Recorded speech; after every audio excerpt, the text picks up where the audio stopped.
Hey Philly, how do we solve our housing crisis, or make our city safer, or make sure our voice has more power than big money in politics? Find out November 14th and 15th at the Philadelphia Citizens 7th Annual Ideas We Should Steal Festival, presented by Comcast NBC Universal. Hear from change makers from across the country, like best-selling author Michael Eric Dyson, MSNBC's Ali Velshi, actress-activist Deborah Winger, and many more. Visit thephiladelphiacitizen.org/IWSS. Use code CitizenFriend for $10 off. That's thephiladelphiacitizen.org/IWSS. And remember, all great change started with one idea. Today on CityCast Philly, the team and I are recording at the Fittler Club. It's a premier club right here in Center City. We're drinking coffee, vibing, because it's the Friday News Roundup. We're talking about how we're all feeling now that the election is over. Thank God. But what will a Trump presidency mean for us as Philadelphians? And we're going to be talking about the latest on Jason Kelce and Joel Embiid. It's Friday, November 8th. I'm Trenae Nuri, and here's what Philly's talking about.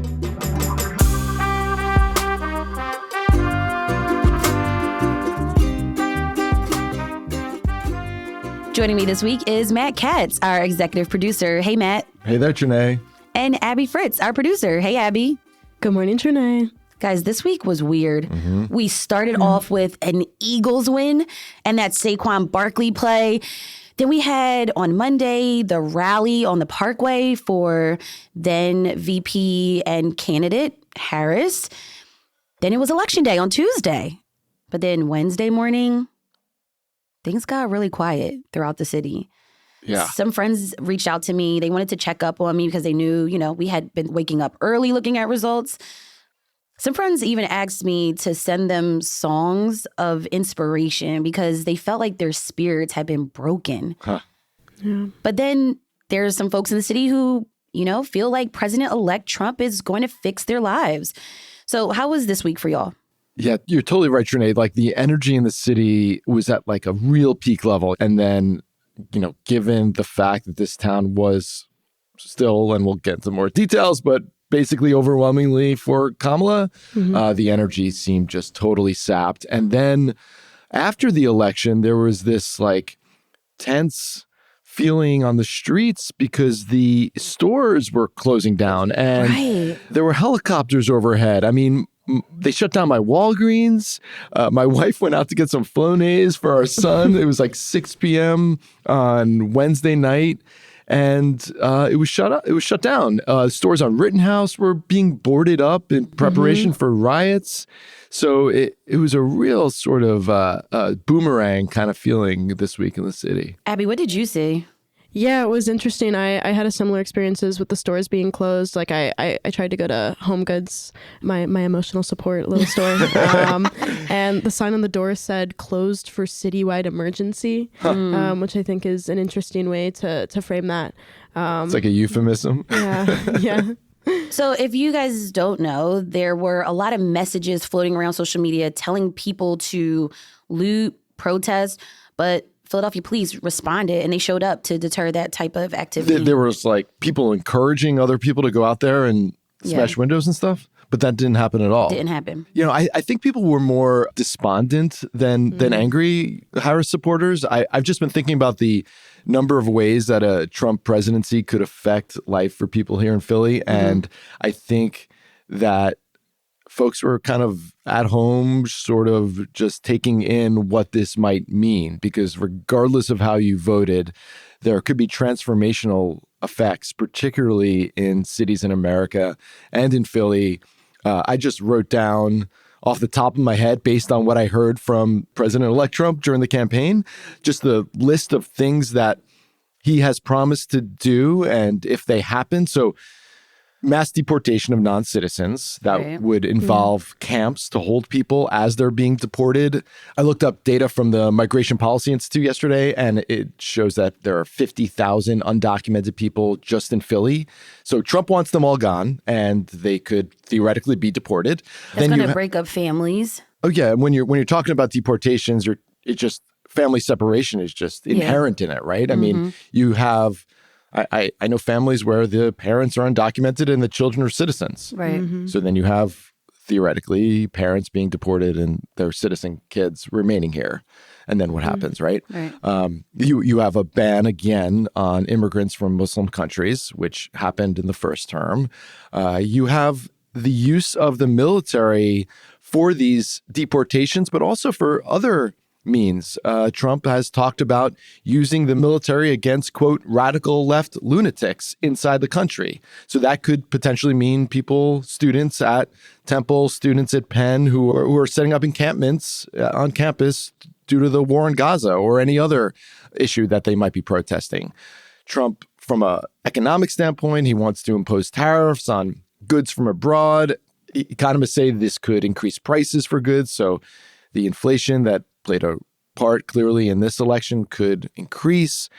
He wants to slash regulations on air, water, food, drugs, all the things that are supposed to be controls on keeping our products safe. That would affect everyone, not just Philadelphians. There's cuts in the corporate tax rate that are almost certainly going to happen.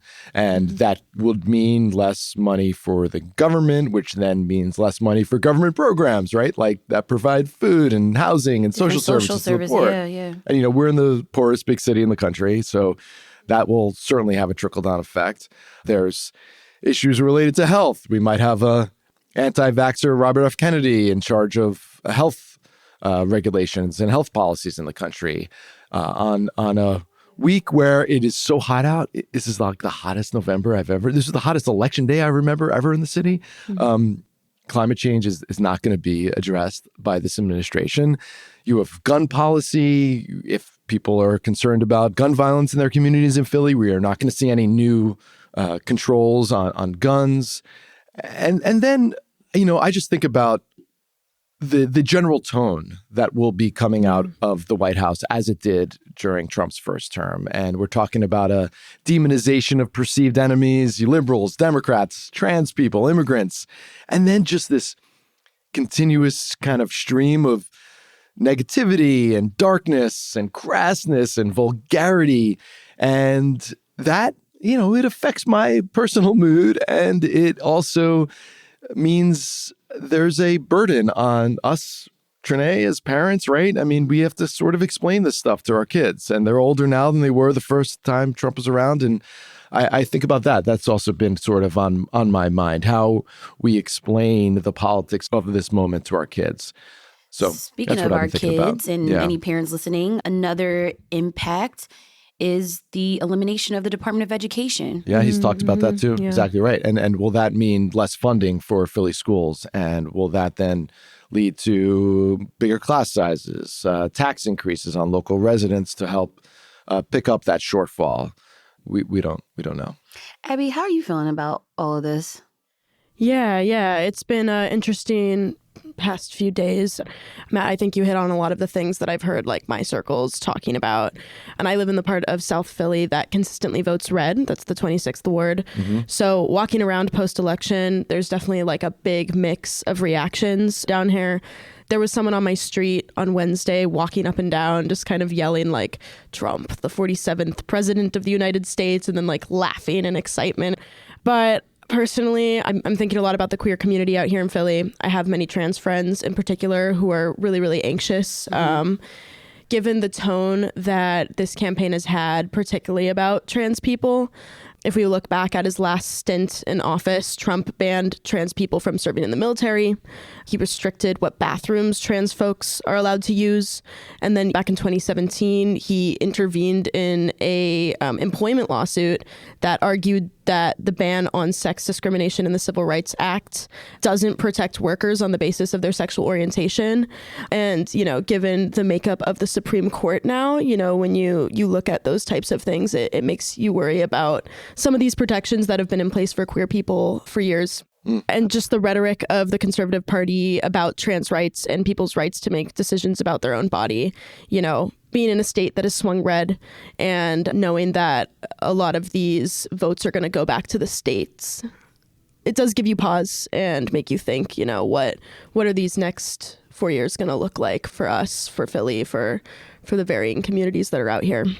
I mean, trans people were at the center of much of this campaign. I mean, it was the most common commercial that we saw here in Philly was about the Democrats supposedly like kowtowing to trans people. So I can imagine how that might make some folks feel. We'll continue this conversation after the break.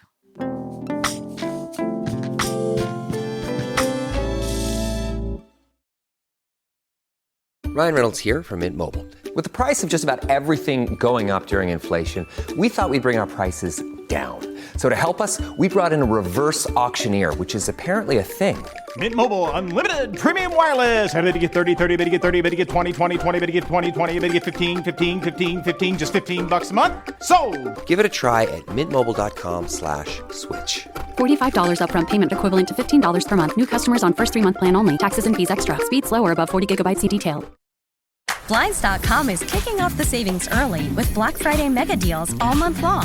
A Blinds.com design expert can help you make the perfect selection on your schedule. We can even handle everything from measure to your whole home installed for just one low cost. With over 25 million windows covered, Blinds.com is the #1 online retailer of custom window coverings. Get up to 45% off site-wide, plus premium doorbusters and a free professional measure. Now at Blinds.com. Rules and restrictions may apply.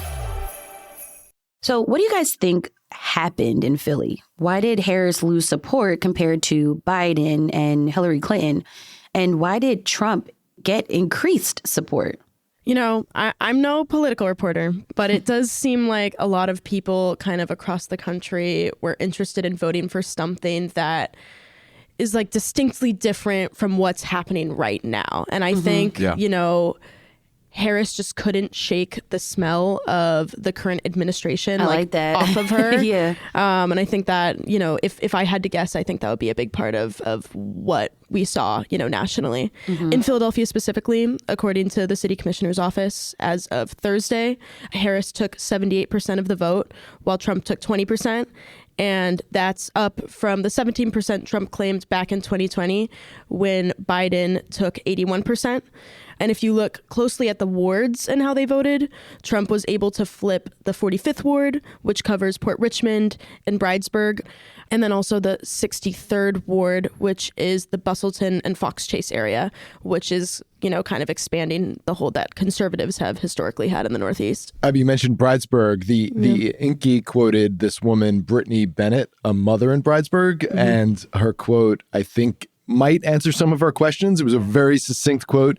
She said about why she was voting for Trump. She said, I can see the difference in my refrigerator. And that means like the economy, the fact that the cost of just going to the supermarket definitely increased over the last 4 years, whether you think that's because of Biden, Harris, whether you think that's because of larger, you know, geopolitical issues, it certainly went up and people seemed to be responding to that, right? Yeah. The Inquirer did this analysis that showed that Trump did better than he had in the past 2 elections in areas of the city with the lowest income. So the poorest people in Philly went for Trump in a bigger way than they had ever had before. And that just indicates to me that inflation, cost of living, that was just top of mind, you know? Yeah. And the Latino vote seemed to be a big piece of this. According to the Inquirer, Trump's share of the vote in the city's 114 majority Latino precincts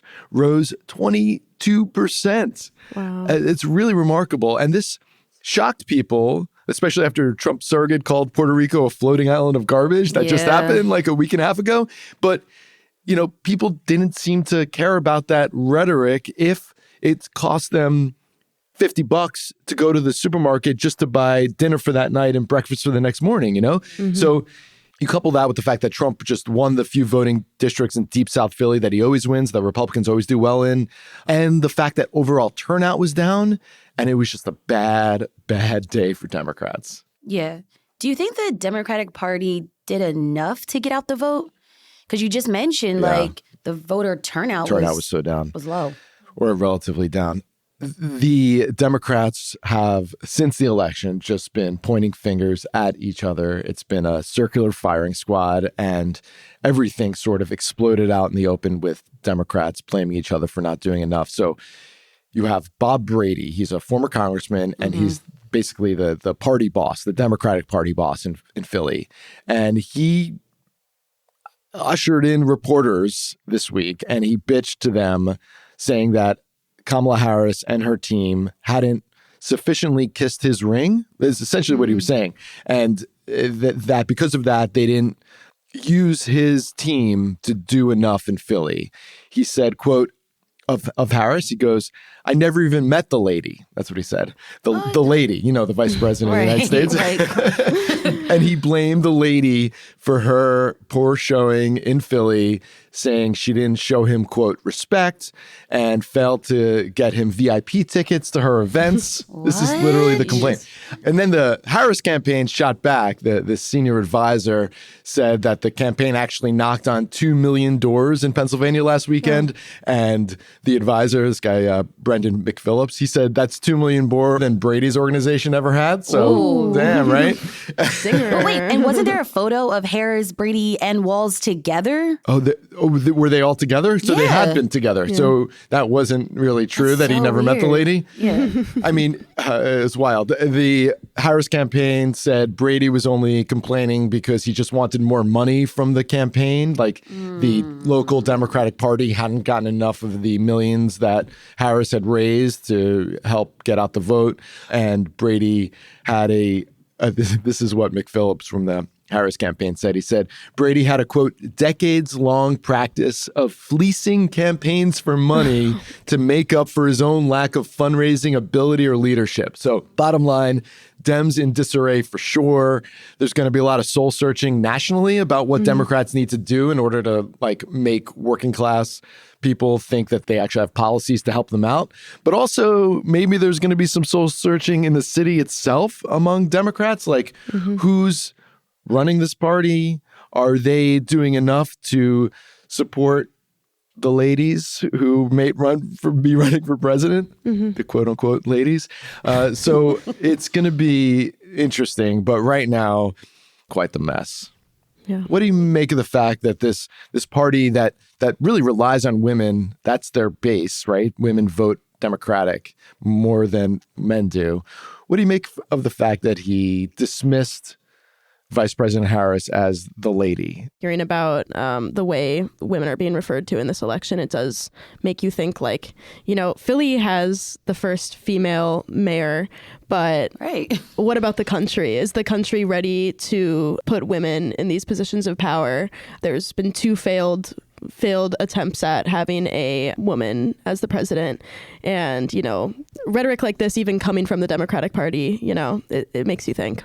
While all of that might be true, I feel like, though, this election we did get to see down in Delaware, Lisa Blunt Rochester becoming the state's first female senator. Delaware also sent a trans person to Congress as the first trans person ever to be in Congress. So that indicates the country in some respects, in some places, moving away from this idea that only white men should be running the country. Yeah, right. So that is an indication of something.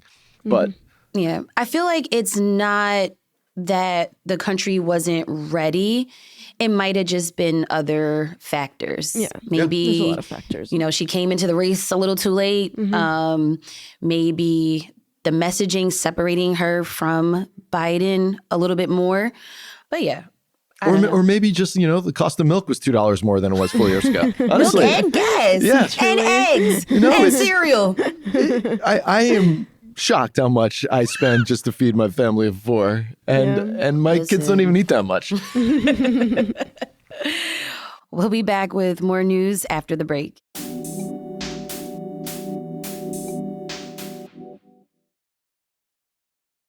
This episode is brought to you by LifeLock. So much of your personal info is out of your control, like your insurance provider that has your social security number and your favorite retailer that has your payment details. If they get breached, your information, your identity, is vulnerable. That's why LifeLock monitors millions of data points a second for threats. If your identity is stolen, they'll fix it, guaranteed or your money back. Save up to 40% your first year at LifeLock.com/podcast. Terms apply. This episode is brought to you by Etsy. Oh. Hear that? Okay. Thank you. Etsy knows these aren't the sounds of holiday gifting. Well, not the ones you're hoping for. You want squeals of delight. Happy tears. How did you? And spontaneously written songs of joy. I am so happy. Oh yeah, oh yeah, oh yeah. Okay, the song needs a bit of work, but anyway, to get those reactions, make sure everyone on your list feels heard with handmade, handpicked, and designed gifts from small shops on Etsy. Gifts like personalized jewelry, custom artwork, cozy style items, vintage pieces, and home decor to celebrate all of your favorite people and their specific kind of special. For original gifts that say, I get you, Etsy has it. While I concede this election, I do not concede the fight that fueled this campaign.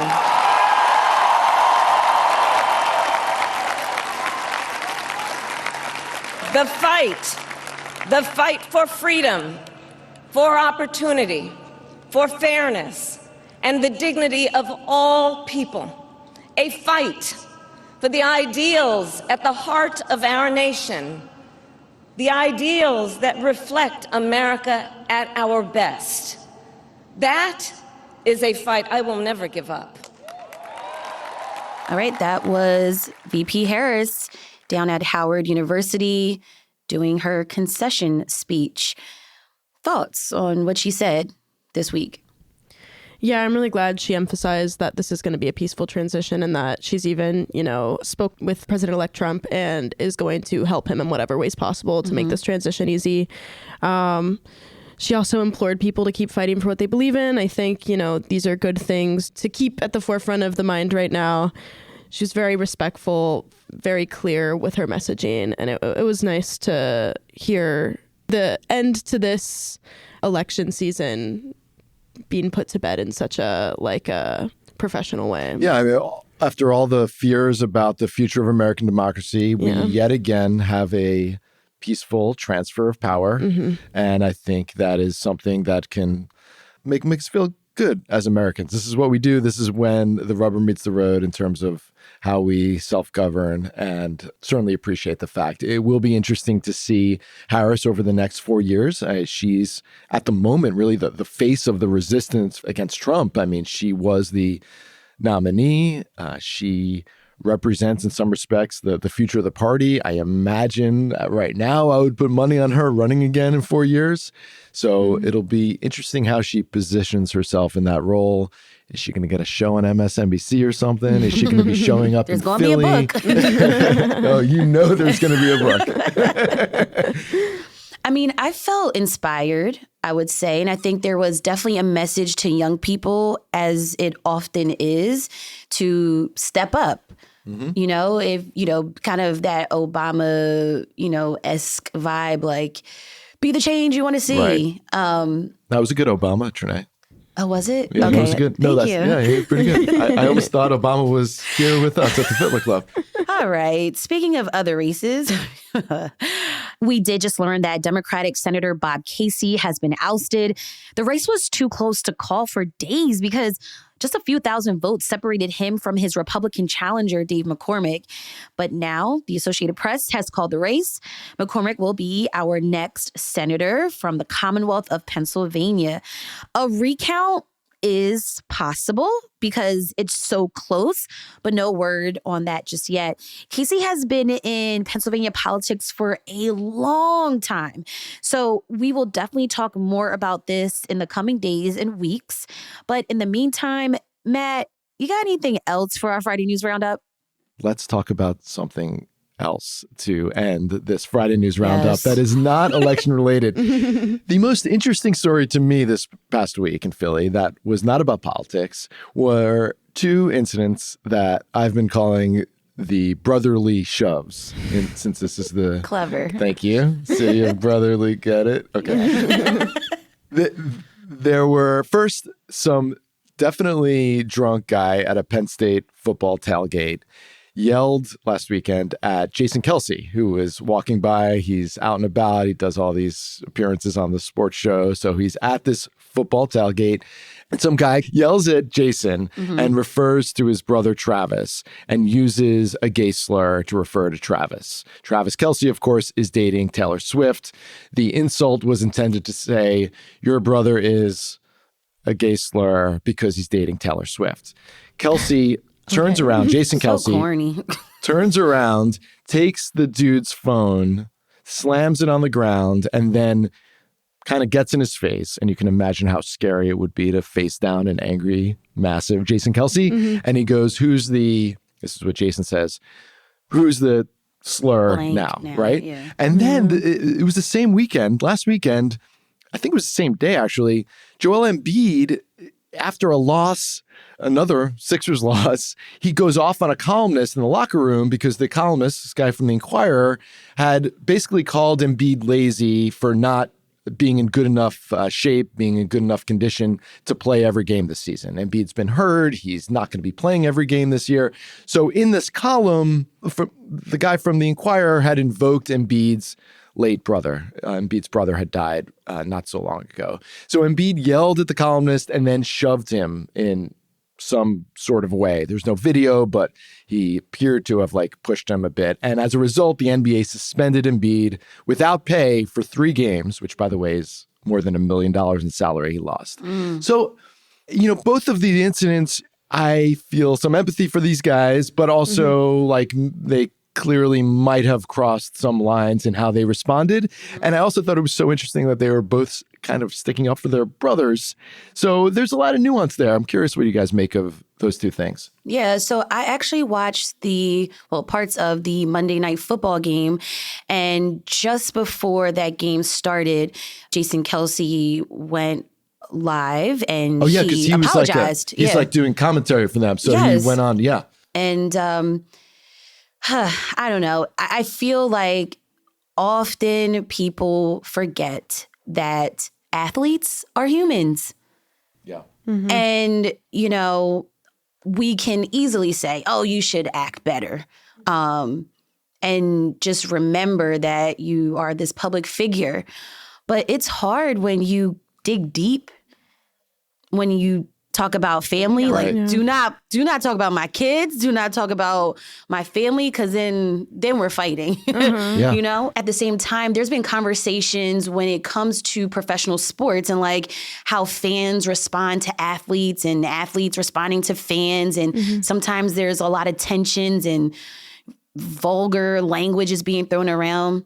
Again, I just feel like everyone needs to respect everyone. Sure. Yeah, right? totally. Respect the fact that I'm a professional athlete, that I'm literally at work, right? Yeah. Or I'm at an event, trying to enjoy time with my family. Remember someone approached Kelce's wife over the summer down at the shore because she wanted to take a picture? Come on. It's please. Again, corny behavior. But at the same time, respect me, I'll respect you type of thing. Yeah, I hear you. I think everybody deserves grace no matter who they are. And I think everybody makes mistakes. I was a little surprised about Kelce just because I'm you haven't heard worse before. You know what I mean? Maybe I just assume that this is not the first time someone has yelled something at you. And it was also didn't even make sense what this person said. Doesn't make any you know what I mean? So why did that set him off is what you're saying? Yeah, I'm a little surprised that this set him off, but I don't know what's happened to him in the past. I don't know, if that word has some weight for him for some reason. But yeah, and to say it back afterwards too, okay. But But then he also has this connection with fans. Yeah. Where he's oh, Jason, hey, and he's hey. And I like that about him. I think that's what makes him likable. Totally. But also, don't cross the line when it comes to family. Yeah. Especially I think in Joel Embiid's case, to hit so low as to talk about a family member who's died just seems really on the part of the reporter, come on, you don't have something better to do, please. But And these guys are such popular and well-liked Philadelphia athletes that I think we can give them some grace in these situations, that maybe they did not act perfectly in response to these things, but we also know that they seem like good guys and they've been good Philadelphians. We can give them a pass for this. And we could also tell everybody to chill out with the athletes, man. They're just people. Yeah. Yeah. Speaking of chilling out. Very nice. What are y'all doing this weekend just to decompress from such an intense week? You know, I think something that has kind of made me feel good in the past few days was I've seen a lot of push in my circles and my generation of people that are really activated kind of by the results of the election and want to make it very clear that they're here in community. We want to be here for Philly right now. We want to be here for each other right now in whatever ways people are going to need, especially with not knowing, you know, kind of how a lot of things in the city are going to change with this transition of power.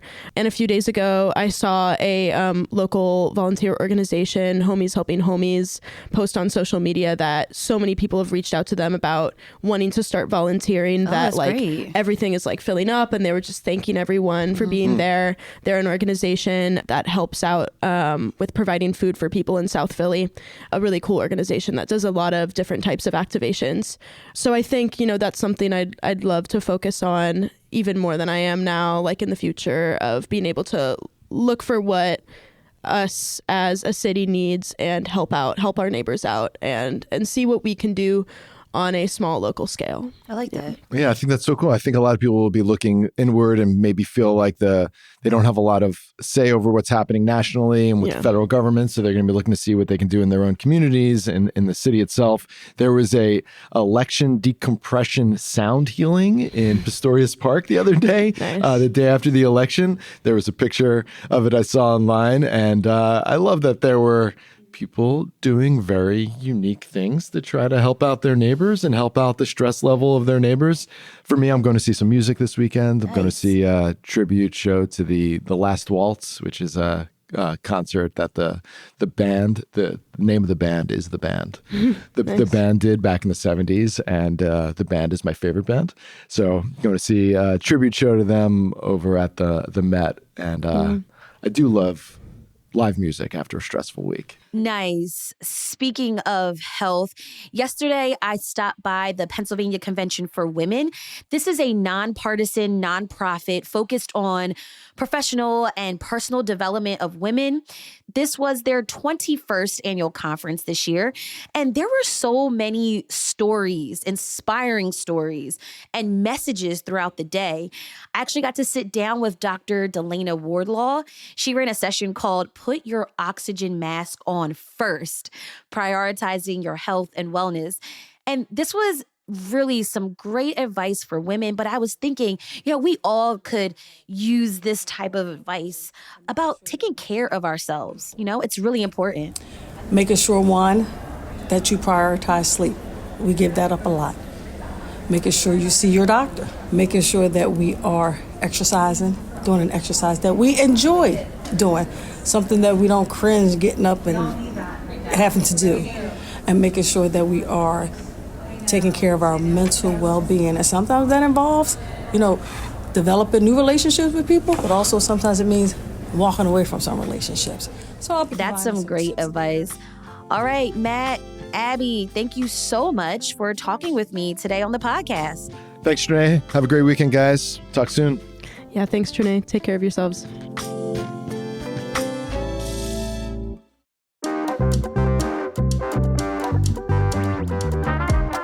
That's all for today here on CityCast Philly. Our executive producer is Matt Katz. Our producers are Abby Fritz and Selena Say Reynolds. Our Hey Philly newsletter editor is Ava Wanowski. And our host is me, Trenae Nuri. Music is by Philly's own Interminable, with additional music from All the Kimonos. If you enjoyed this week of episodes, tell a friend, rate the show, leave us a review, and subscribe to our morning newsletter, Hey Philly. We'll be back Monday morning with more news from around the city. Listen, y'all, I know this week felt long and emotional, so take some time to rest, hydrate, laugh, eat some good food with your loved ones and friends. Remember to have a great weekend and be safe, y'all. Bye.